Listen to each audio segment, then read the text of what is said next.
and welcome to the webinar today. My name is Gina Hartman, and I'm the Learning and Innovation Manager here at Schoology. My team gets the opportunity to work with educators across the nation to help build and sustain organizations' pedagogical shift to blended learning. I'm excited to be part of this conversation today because I'm very passionate about collaboration in education and digital learning and just how powerful it can be. There are also 3 very innovative educators from Ohio joining me today on the webinar. I'm going to go ahead and pass it over to Jennifer to let her introduce herself. Hi, I'm Jennifer Fry, and I'm the Technology Integration Coordinator for Westerville City Schools in Westerville, Ohio, which is a suburb of Columbus. Hi, I'm Jessica Fields. I'm with Olentangy Local Schools. I've had the privilege of being with them for 12 years. I'm currently an instructional technology supervisor for the district. And I'm Christopher Dice. I'm the Chief Technology Officer for Grandview Heights Schools here in Columbus, Ohio. New to this role, but not new to Ohio Blended Collaborative, just carrying it over from my previous district, which is Marysville Schools in Ohio. Thank you, Jennifer, Jessica, and Chris. It's fabulous having you guys here today. Let me tell everyone in the audience a little bit about what the plan is before we jump right in. First, you're going to hear from Chris, Jennifer, and Jessica about the Ohio Blended Collaborative, what it is and how it all began. They're also going to share the collaborative structure they put in place to get this started. And you're going to hear about their keys to success and lessons they learned throughout the process. You're also going to walk away with some best practices for building effective collaborations. One final thing that I want to mention to everybody before we jump right in is that you can join the conversation by using the hashtag #LearnWithSchoology. You will actually see this hashtag listed in the bottom right-hand corner of the screen on the slides. So I just want to encourage you to go ahead and tweet your takeaways, get involved in the conversation, and all of us in the webinar, would also love to continue to connect with you after the webinar ends today. So let's go ahead and jump right in. I'm going to pass it over to Chris to get us started and go ahead and tell us about the Ohio Blended Collaborative. Thanks, Gina. Gina, you and I have known each other for a couple of years just simply because of being at Next and the program that Schoology offers and all the training that's out there. Some of the things that one of the things I'm very proud of is obviously the Ohio Blended Collaborative, and this is really it's a collaborative of districts, of leaders from districts to develop content and develop professional development for their teachers, in the area of blended learning, and just to help to innovate and move the needle. And opposed to all of us reinventing the wheel and doing it ourselves, we kind of developed this collaborative. And it all started years ago. Jessica and I actually were in the same district, and I had moved from that district to my previous district, so 3 districts ago. And Jessica and I wanted to continue to work together, and Schoology was one of those platforms that would allow us to do this. Because prior to that, I had been working, or trying to work is a better way to put it, with districts. And there are 4 districts specifically in Central Ohio. And this was our 3rd attempt at building a collaborative. And the first 2 attempts failed, but like anything else, we learned from those failures. So when those first districts were trying to develop a collaborative, we kept on stumbling over 2 big things, and nobody could kind of resolve those issues. And one was, where are we going to keep the content, which was huge. And the other thing was, how are we going to verify content between each other? When one district creates content, how's the other district going to verify that that's quality content? So Jessica and I started working together, and we brought Jen in, which she's from Westerville. And so Jessica, Jen, and I got together and started to formulate and solve these problems. And really the 2 big problems that needed solved was, how are you going to verify the content? Where are you going to put it? The where was very easy because we were all Schoology districts. And so obviously we all wanted to move to putting that content in Schoology. It made it very easy for us to share that. And then on top of that, verifying the content.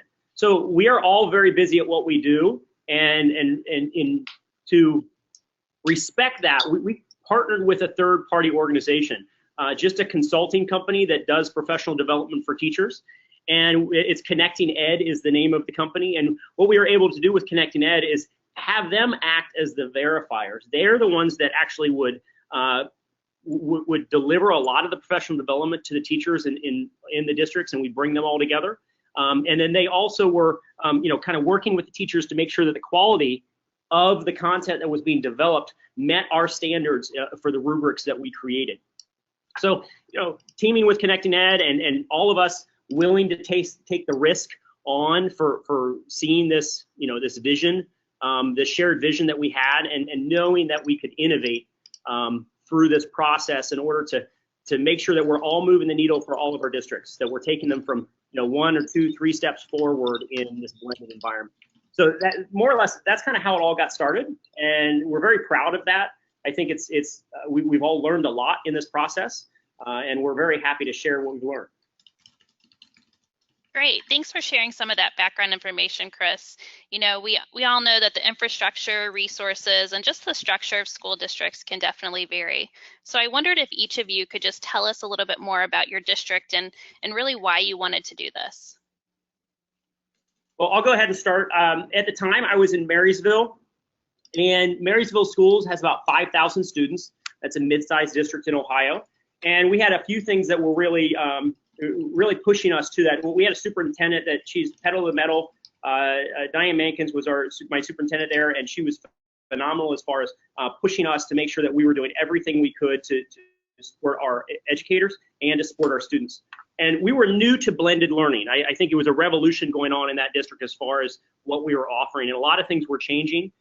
So not long after I got in there, we started moving the needle as far as adopting a blended environment. So we adopted Google. We hadn't had any kind of online platform part of that. The teachers selected Schoology after a long intensive review. And so, with Google and Schoology right there, we knew we now had some tools, but nobody knew how to use them or use them effectively. So, part of that was that blank slate mentality of, when you first get Schoology, as a teacher, you look at your course and it's empty, and it's kind of scary. It's, for a teacher who's never ever used a learning management system before, it's like staring, it's probably like showing a dry erase board to a caveman, that they just don't know what to do with it. They have no idea. So, I knew that we needed to get our teachers over that hump with the digital content, and I wanted to create experts in our buildings, prepare our teachers. We have embedded experts in our departments and in every grade level that knew how to use Google, knew how to use Schoology, so we could maximize, any kind of instruction that we wanted to do, as we also, at the time, not long after that, move one-to-one. So this is Jen from Westerville, and our situation is that we are one of the larger school districts in Ohio. We have 15,000 students. We're not currently a one-to-one district. We are 2-to-1. So our students always have access, or usually have access to devices. They do not take them home. One of our main reasons for joining the collaborative was that we wanted to enhance our curriculum materials that we have, and we wanted to also build capacity in our teachers to be able to develop materials on their own so that they could better be able to successfully work in a blended environment and personalize instruction for their students. We also purchase a lot of digital products and spend a lot of money on curriculum materials. It's kind of our hope that over time we may be able to replace some of those publisher types of resources with things that have been created by our teachers. That's something that we hope to grow into. This is Jessica with Olentangy. My story is a little bit different as well. I am the largest district in the OBC, so we have around 21,000 students currently, and with that, you have some budget restraints. You only have the ability, especially with online materials that have reoccurring annual cost, to buy a seat per student. It's pretty intensive. So we said, instead of spending, all of this money on curricular materials, let's pay our teachers, because a lot of them were leveraging open education resources, and a lot of them had already created. We had been in Schoology for about 4 years at that point. So we were to a point where teachers were starting to create material in Schoology, and that it would be a really good partnership. And what we do is, because we have so many students, we are not a one-to-one district. We have about one device per every 3 students. And so we really promote station rotation as our blended model in our district. Jessica, so for those people maybe in the audience today who aren't familiar with station rotation, I wondered if you could explain that a little bit more. Yeah, with the blended models, the station rotation is similar to learning stations in a elementary classroom. However, one of the stations is typically our tech station. So we usually try to encourage teachers to have about 4 stations in their classroom. And I like this because it really encourages the blend. It's not just technology for technology's sake. It's really how can we best differentiate in the classroom. So if you can envision almost 4 corners of a classroom where one of the corners is the tech station, which allows for me to have about 5 to 8 devices. So the students at that station could be doing something on Schoology. So that could be a discussion board. That could be Google assignments to the new Google assignment app. That could be just looking at video and media that is loaded into some of the OBC courses. And typically at the other stations, they might be doing collaborative work. One might be an independent station. And then the other station is the teacher-led station. So this is where a teacher is typically, still providing direct instruction, but the student to teacher ratio is, a 1/4 of the whole class. So they're able to really personalize the needs of their students. Great, thanks for sharing that, Jessica. So now that we know what the Ohio Blended Collaborative is, your reasons for kind of starting this powerful collaborative effort, I wondered if you could tell everyone on the webinar a little bit more about the current process or how it's developed over time. This is Jen. The evolution of the OBC and the fact that it keeps on growing and developing every year has been one of the most enjoyable things to go through as a person who's always trying to learn. We started off with, just the big idea, what we were trying to do without really a whole lot of supports in place. We had our Connecting Ed group that we were working with. We knew that we wanted to bring in high quality teachers. And we had a few things in place, but we found over time that we needed to develop out other processes in order to be able to make it work and to keep it on the right track and bring in more districts as we went. So some of the strategies that we have kind of developed over time are defining what some readiness for teachers coming into the collaborative. We've developed rubrics for that. We've developed rubrics for our courses. We have a course design guide and rubrics for evaluating that the Connecting Ed uses to give feedback to the teachers.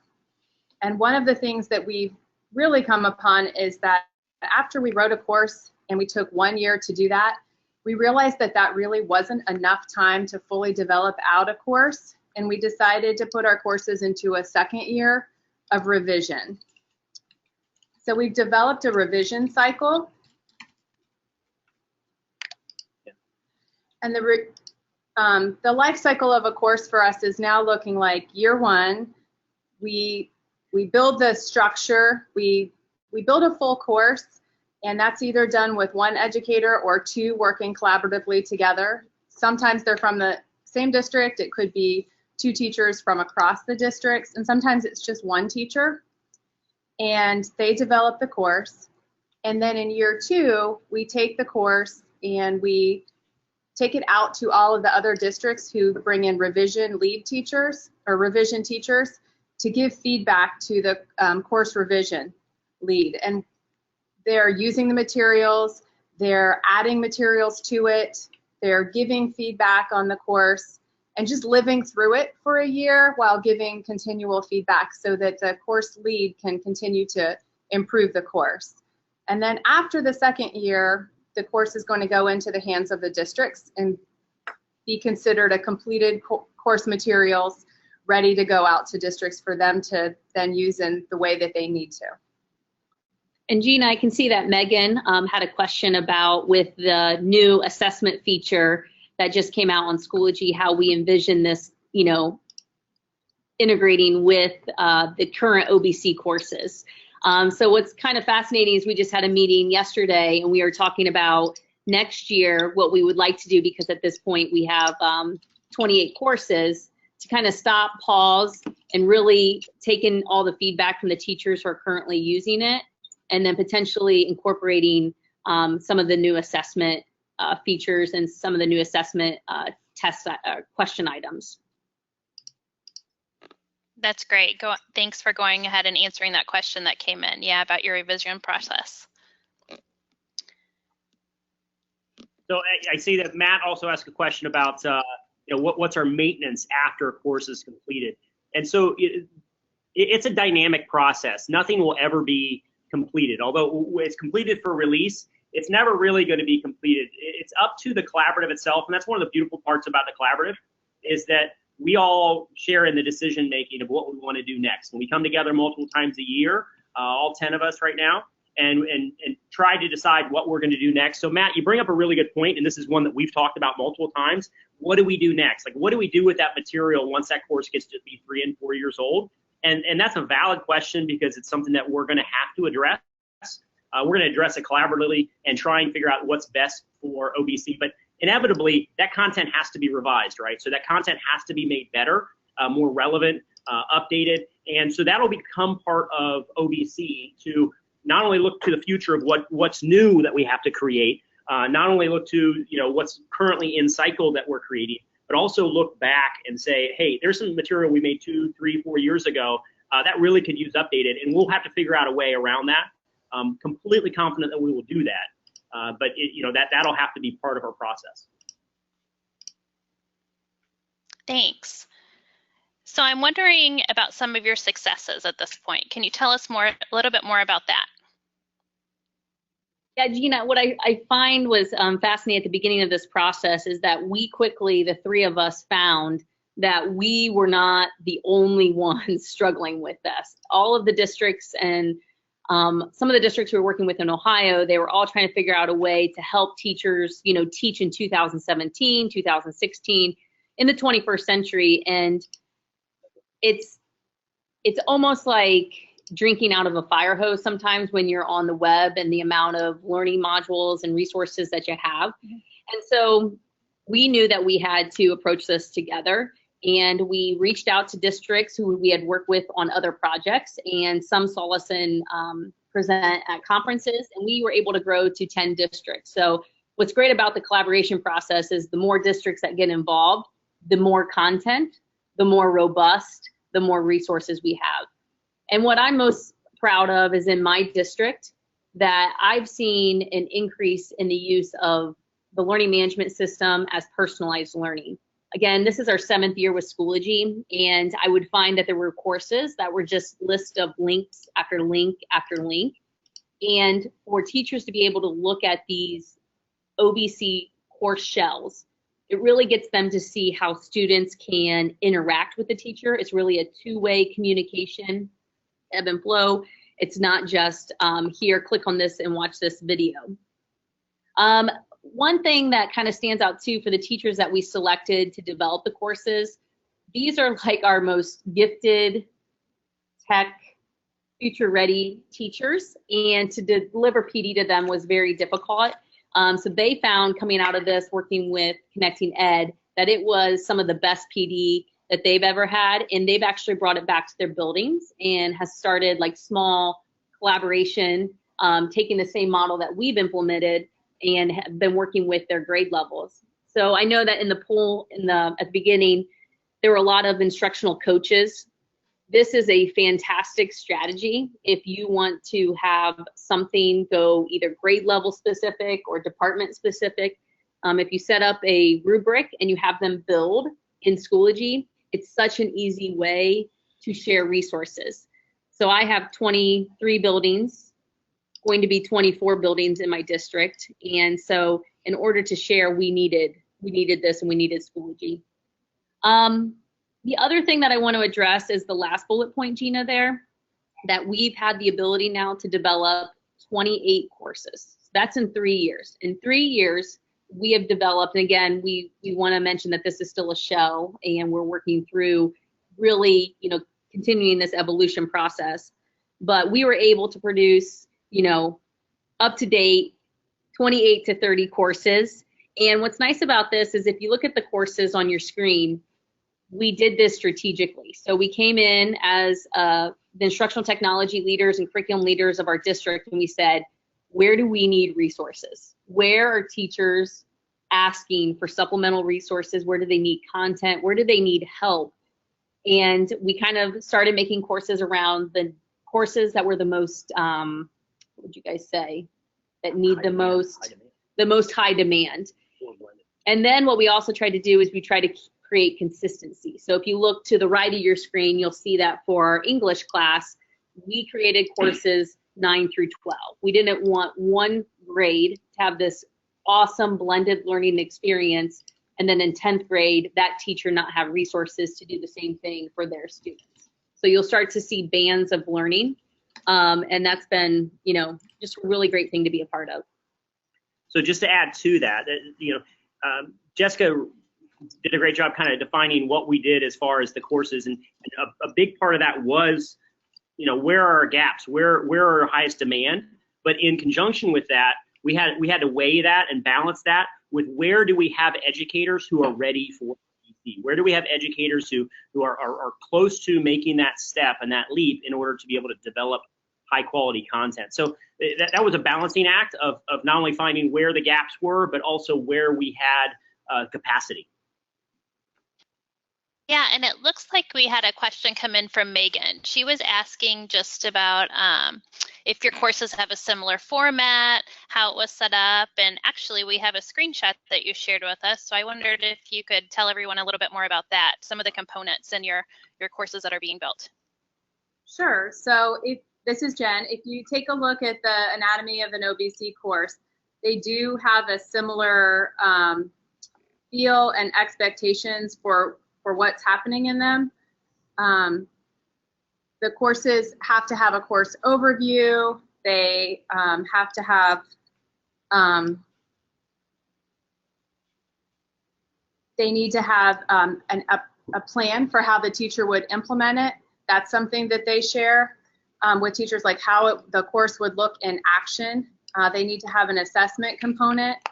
So the course shells, we use a design plan that they have to follow. So all of the courses have a similar look and a similar feel, but then within that, the teachers are able to put their own touch on it, or to kind of navigate that in a way that makes sense for them.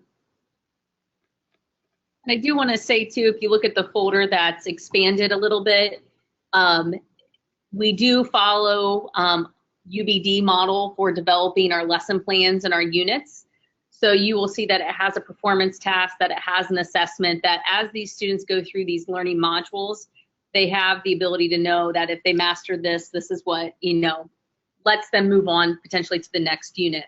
So what's really nice is we shared all 3 stories. So some districts that are one-to-one, they could utilize this entire unit too. For my district, depending on the access to devices, a teacher could go in and they could just use the assessment folder. So they would use the magic cog to the right, and they would copy that folder over to their course. Or one might say, you know what, my ancient Greece unit, it just needs a little bit more pizzazz. They can go in here and they can kind of look at the library resources, and then they can copy that over to their course. And part of this as well is, this is a year-long process, and it starts with our summer boot camp. So we're pulling teachers in for 3 intense days of professional development. So early in the process, we're showing them examples of what's to be expected of the structure, and we're letting them, produce a little bit of content, and we're showing them how to utilize, if they don't know, which most of them do, but if they don't know, we're showing them how to utilize Schoology and how to create all of these things. And then we create our own little internal sharing framework. Obviously, there's a group, a high blended collaborative group for every year. So if anybody has questions, they can post back to the group. How do you create this content? How do you do that? And so we really help kind of build out the structure. But yeah, we have a rubric and we have an expectation of this is what the format of the course should look and feel like for consistency. Great. Thanks for sharing all that detailed information. You really have a powerful process in place. collaboration in education can look very different for educators. We could collaborate on a smaller scale with another educator, or with a group of educators in a department, or a professional learning community, also known as a PLC. Or it could be on a much larger scale, like what we're hearing about today from you guys. Whatever the case, collaboration in education can be very powerful and beneficial. I always like to say when I'm working with educators, you know, multiple heads, multiple brains are better than one. So I wondered if the three of you could go ahead and just share through your experience in this powerful collaboration. If you could tell us more about really what you kind of feel are the keys to collaboration and just lessons you've learned throughout the process. So, you know, I guess there's a lot of lessons learned, right? So we're learning something every day that we get together, that we get to share stories, we get to bounce things off of one another, and we get to go ahead and kind of play out what we think is next. You know, as far as, I think, I don't want to say our next slide has some elements on here that we're talking about, as far as like the resources and brain power and production. You know, it's a lesson, as we look at the keys to this, these are the keys, kind of what we have there. And you know, what we want is we want to develop teachers that want to work together, right? So obviously that's part of it, is that if we have teachers that want to work together, we're making that connection across districts, so that we're trying to open up their network so that they can grow as an educator. Obviously, one thing that we want to do is we want to make sure that we are bringing together, you know, bringing together content for the teachers, which is curating the content. We're training them on how to create content. And again, that's that scary whiteboard that is out there. We don't want them to be too scared of Schoology by any means. We want them to feel very comfortable in using it with their students. And we also want to you know, make sure that they can share the content, knowing how to share among either the department, knowing how to share among their, you know, across districts as well. And I think that's, Jeremy posted a question, how are courses shared to other districts? And that's a great question. That was one of the reasons why early on, when I tried to start these collaboratives years ago, they didn't work, is because how are you going to share it? And Schoology made that easy. We just create a group.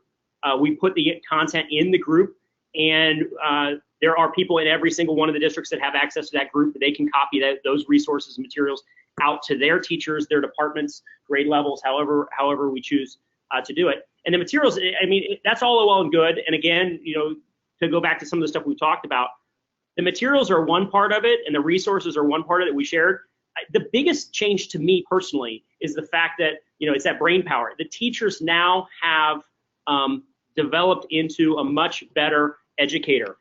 They are, you know, they know how to work in this environment. That to me is more valuable than just having resources to share. If we can develop educators so that they are comfortable in creating content, we feel they can make the best content for the students because they know their students best. So, you know, basically, we don't want to have to reinvent the wheel. We want to make sure that we are, you know, this is, looking at the slide that we're looking at now, 4 questions to ask before collaborating. So the first one there is, you know, what's something you could individually, that would be better done collaboratively? Well, there's a lot of things school districts do. Everybody duplicates work, seemingly, and that's one of the things that we wanted to get around. And so OBC has looked at, you know, we throw everything on the table. When we get around a table, we say, okay, what are some of the things you're doing? And whether we're partnering in all 10 districts or just 2 or 3 of us are partnering on something special, we try to find something that we can share that workload, because we don't want to have to reinvent the wheel. That's, you know, to me, that's ridiculous. One of the other things that really I think has helped us to be able to launch and to continue to grow is that a structure that we put in place from the very beginning was that every district that comes into the collaborative has equal standing with all the other districts, and everyone has their ideas get to be contributed. We consider everyone's ideas and we make decisions together. So there's no one district that's more powerful than the other or makes more decisions than the other. Everybody is valued in it. And I think that that's a really important structure and foundation that's enabled us to be successful. Absolutely.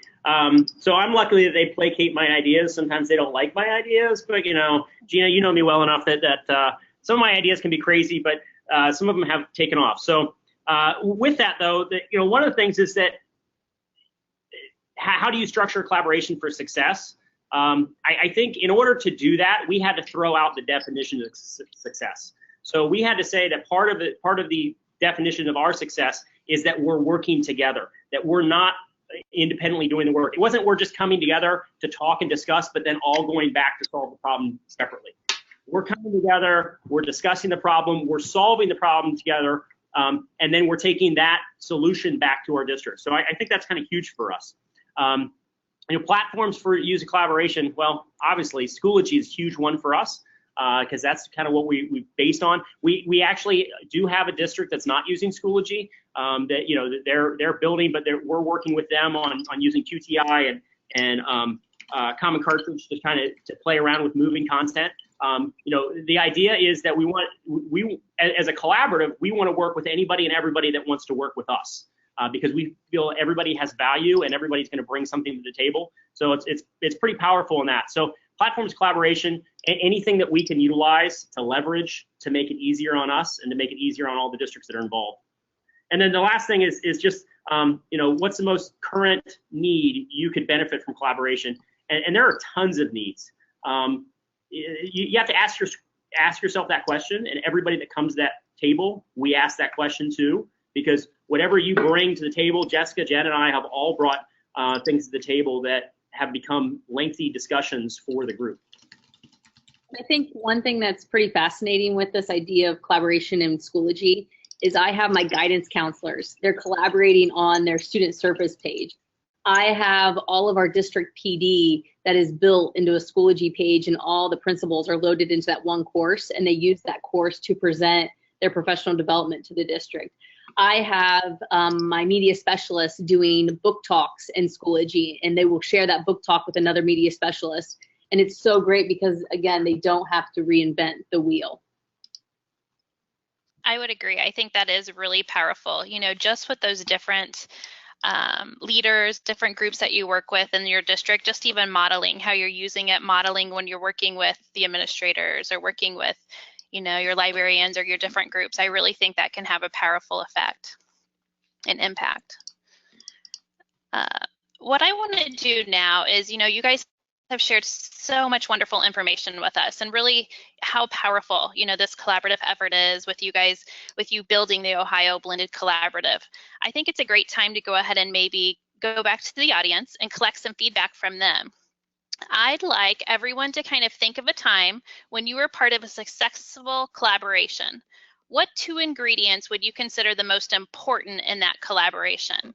You should see on your screen now, you should see a poll with some options. So if you guys would just take a little bit of time and respond to that poll, we just want to hear from you a little bit. After we give everyone on the webinar a chance to respond to the poll, you're actually going to hear from the Ohio team again about what they consider the ingredients of a successful and healthy collaboration. So go ahead and take about, 10 more seconds and respond to that poll. It looks like responses are still coming in.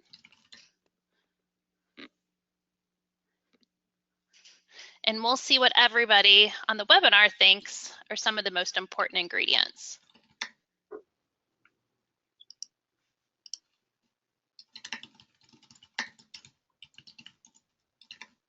Okay, maybe we'll go ahead and view those results and see what everyone thinks. So it looks like about 37% of you believe that, a common philosophy and shared vision is very important to a healthy collaboration. And then it looks like coming in actually second, which is tied, is flexibility and also establishing expectations in a rubric. And I know the Ohio team's actually going to talk a little bit more about this. And then coming up, about 15% of you believe that ample time for participation is also very important. And then just also the ability to take risk. We do know just anything in education, having that ability is also very important. So let's go ahead and let's hear from the Ohio team again and just about what they feel are some of the ingredients to successful collaboration.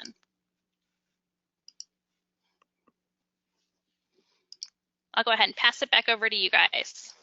Yeah, so on the screen, you know, when we started this process, we really talked about collaboration because everybody has tried it and it can be very, very difficult and it can fail very, very easily. So we knew that we had to, we wanted this, we needed this, we needed to set it up. So these were the ingredients that we really invested in and we made part of the process every single year. Every time, you know, I work with administrators or leaders of groups, they're like, oh yes, this is definitely what makes successful collaboration. And the question is, you know, how do you stay true to these? And what we found also as an OBC, our number one is also a shared vision. Even though we come into it with different needs, we come into it with different district dynamics, we all want to empower our Ohio educators to be able to curate, to adapt, to create, and eventually just share out. Because there is an amazing power in the World Wide Web that you can curate a lot of great open education resources and basically just adapt it to your needs. And that's kind of our mantra also when we do roll out the courses to our teachers. We tell them, hey, take a look at the shell. I want you to find what you like. And I want you to adapt it to the needs, your teaching style, the needs of your students, the needs of your classroom. There was a question posted that, you know, when there's a lot of districts working in here, how you keep the course content clean and how do you make sure that it has the same feel and the same tone. And the way in which we did that is by establishing a rubric. So the rubric has a lot of 21st century expectations, the incorporation of discussion and collaboration and group work. The rubric has things on there as simplistic as the structure, like it will have this overview for the teachers and then it will have units. What we find is that the differentiation really becomes within the folder. So the one example we had on the screen was our social studies, and that teacher embedded a lot of Google Maps so that the students could go to those places and really walk around and become part of it. Another one that you guys mentioned was flexibility, and I can tell you that sometimes it has felt that we were building this plane as we were flying it, but sometimes I think the most successful innovation and sometimes one of the most successful things I've been a part of have been flying and building that plane at the same time. So flexibility is you need to know that you're going to be flexible as a leader, but also the teachers, they have flexibility in that they're creating a product for everyone, not just for their class. The other thing that was actually big for us, I don't know where that fell on the poll, was time. Education is an extremely demanding job. So unless we carved time and set time aside for our teachers to work on these courses, it was never going to happen. So they had a 3-day intensive boot camp where we went over the structure and the rubric, and they were trained in Schoology so they knew all the ins and outs. And then they also partnered with another content specialist to kind of map out what that course would look like. They have then 1 day per quarter that we get them subs, and we're able to allow for them to work with their partner and with the other OBC teachers to build their content.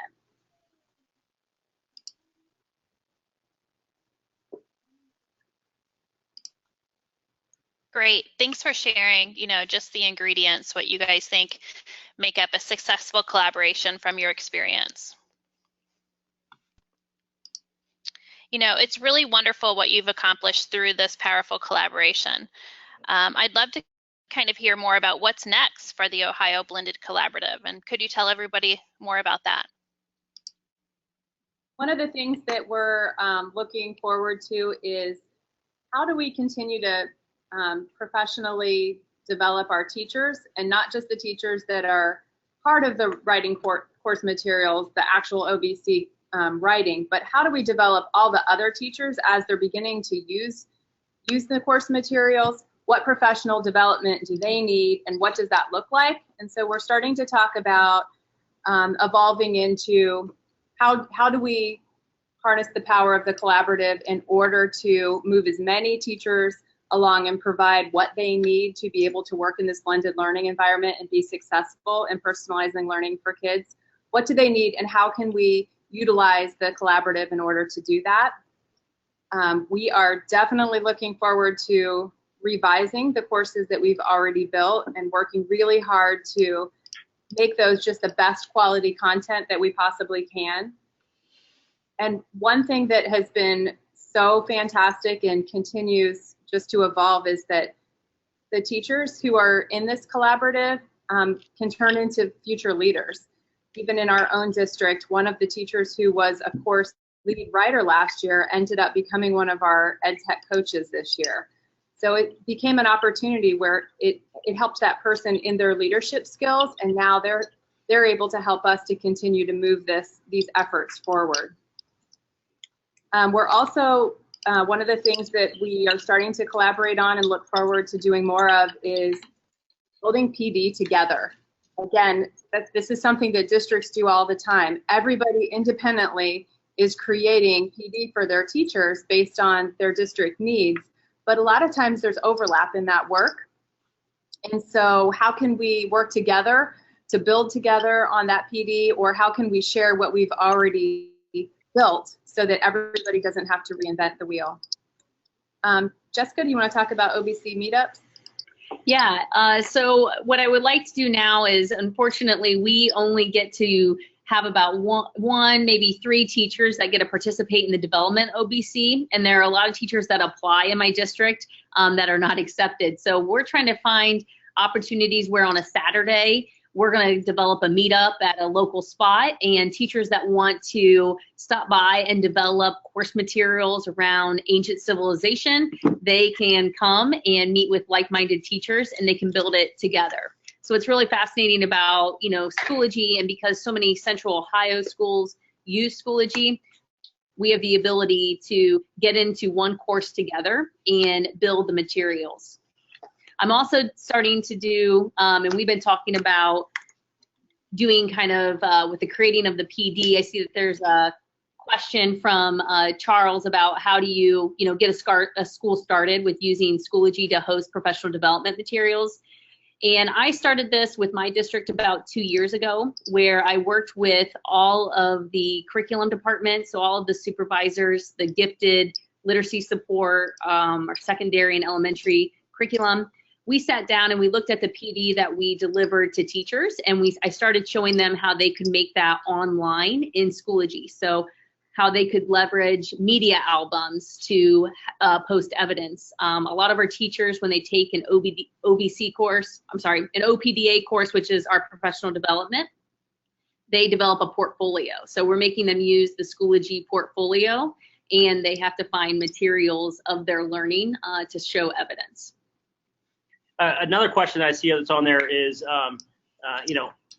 as far as having access or seeing all the courses that we have, if you go to our website, and I think, Gina, you're going to talk about this in a moment, have a screenshot, but ohiobc.org, that will give you a list of all the courses that we have done.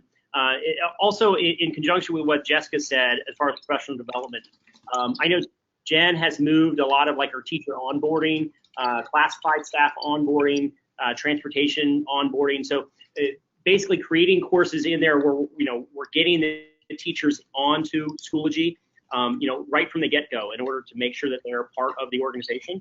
And then also part of Schoology's, the beauty of Schoology that I like is the communication as a platform.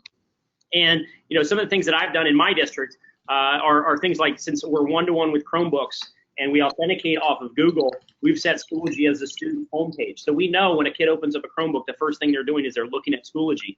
Staff, same way, is so that we know all of our staff, they're starting their day by going to Schoology. We're making it the hub. It's not everywhere, everything has to be done there, but it is definitely a tool that it allows us to put all of the content, whether it's coming from the treasurer's department or human resources, or from principal down to the student, however you want to divide it up. We've made it kind of the hub or the center of the core of what we do on a day in and day out basis. That's great. I love, as you guys are kind of telling the story, just how you talk about it really being the hub. You're really modeling to what you expect. And before I came to Schoology full time, I worked for a school district for 15 years, in a variety of roles. And I know one of those roles, I was also developing professional development and delivering that. And, I just really saw the greatest impacts when I was modeling it, whether I was doing face-to-face and just kind of like what you described for the process and the extensive professional development, you provided these instructors building these courses. And even if you model using it in a blended environment, working with them some face-to-face, some online, just things like that, definitely has a huge impact. We see a question about, do we use these materials as an online course or do we use them with teacher direction? I wanted to definitely answer that.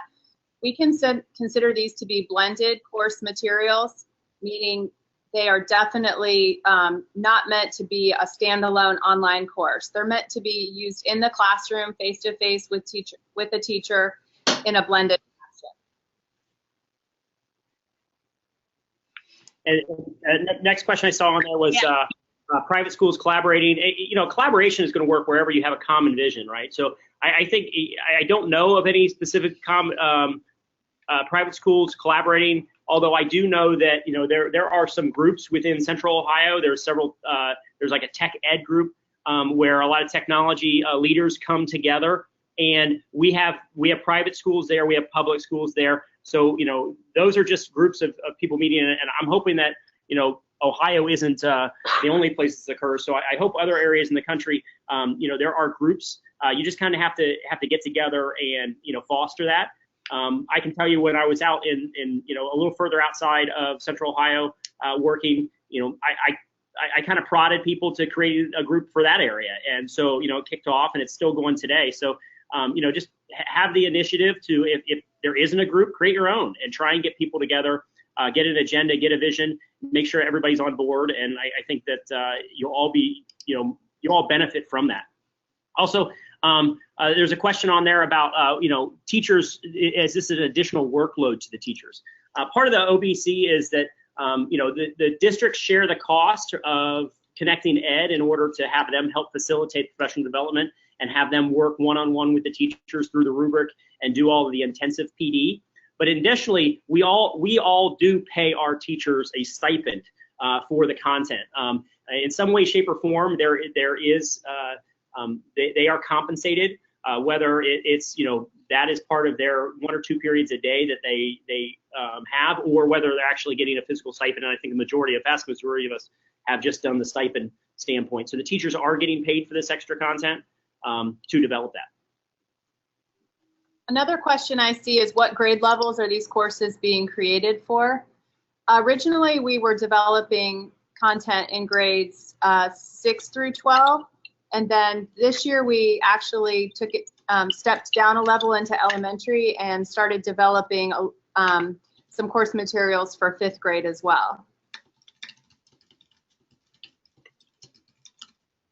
Great, thanks for answering those questions. I was kind of going through the list, seeing if I think we've touched base on most of them, some of the questions that have been coming in. Do you guys see anything else that? I see that there's one question about station rotation and how high that goes.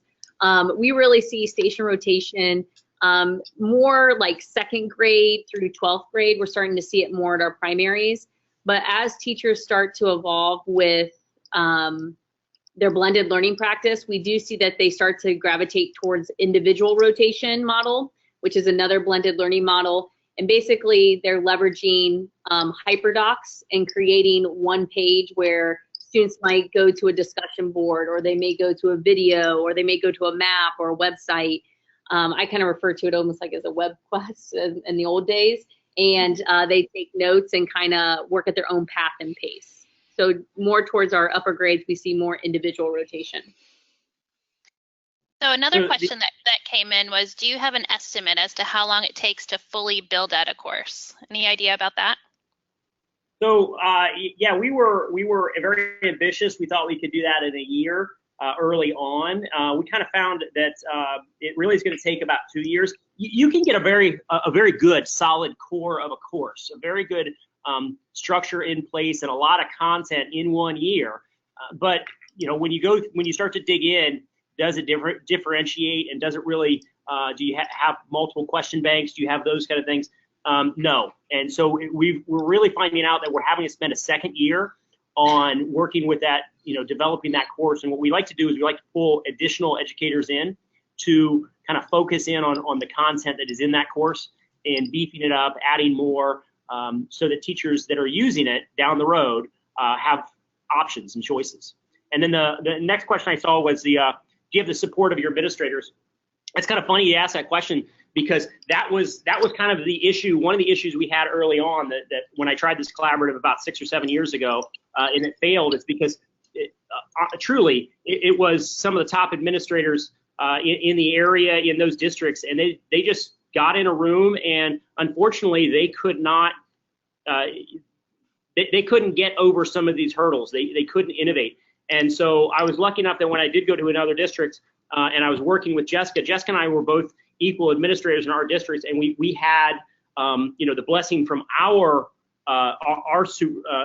superintendents to go ahead and try this. They allowed us to play with it and see where we could go with it. And luckily, we brought Jen in, and Jen got the permission from her district as well. And so, once we had a successful year, just the three of us, it made it really easy to recruit additional districts. And we're still recruiting. We have, I know we're going to present to probably close to a dozen districts in the next few months that just want to hear more. And this is just in Ohio about, being part of the Ohio Blended Collaborative, or just learning more about what we do and how they might be able to twist it and do something similar for themselves.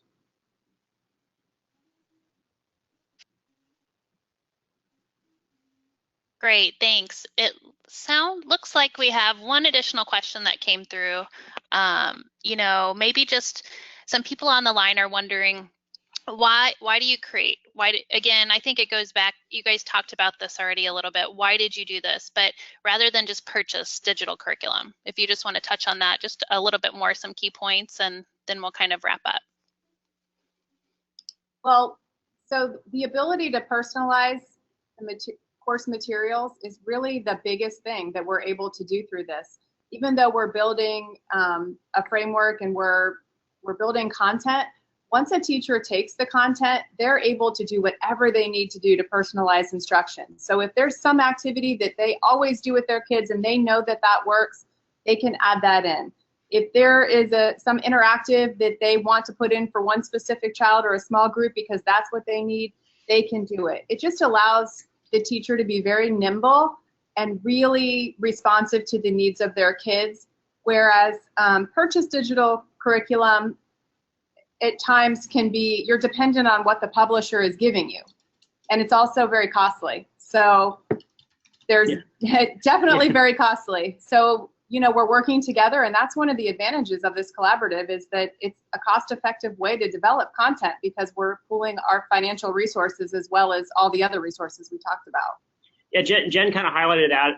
I was going to say the cost is a large factor. It's not the only factor, and it's not the factor I start with first by any means. But you also, when you buy it, you're buying what they produce, and you don't have any control over it. It's very hard for you to, if you don't like how something is worded, to replace it. If you do it digitally in Schoology and everything is editable, then a teacher can rephrase something, or they can add to it, or they can take away from it, and they can make it their own, which I think is a beautiful thing in order for giving teachers control over that. And there is so much OER content that's out there. There is just so much. I mean, the internet gives us almost unlimited access to information. And if we have educators who are professionals who can vet that information, and they know that this is really well-aligned information, and then they can format that by curating it into a course structure for our teachers, and we've gotten them over that hurdle of wow, that's a lot of work and that's scary, then I think we are doing our students a very good service by putting the teacher in charge of getting the right content in front of the right students at the right time. Great, thanks for answering that. As we come to an end of this webinar today, I just want to give a huge thank you to the three of you, just for sharing your time, your experience, everything about the Ohio Blended Collaborative, and just really the keys to effective collaboration that you discovered through this process. And Chris, I know you already mentioned this, but I'm going to go ahead and pull the slide up here and share it with everybody. You know, for anyone interested, you do have a website set up, which is ohiobc.org, where they can visit to get more information. And I feel free to add anything to that about what's on your website. This is part of the evolution of our district in that we are collaborative. This is new. We just released it, last week, so it's not very populated, but it is going to become very populated with content.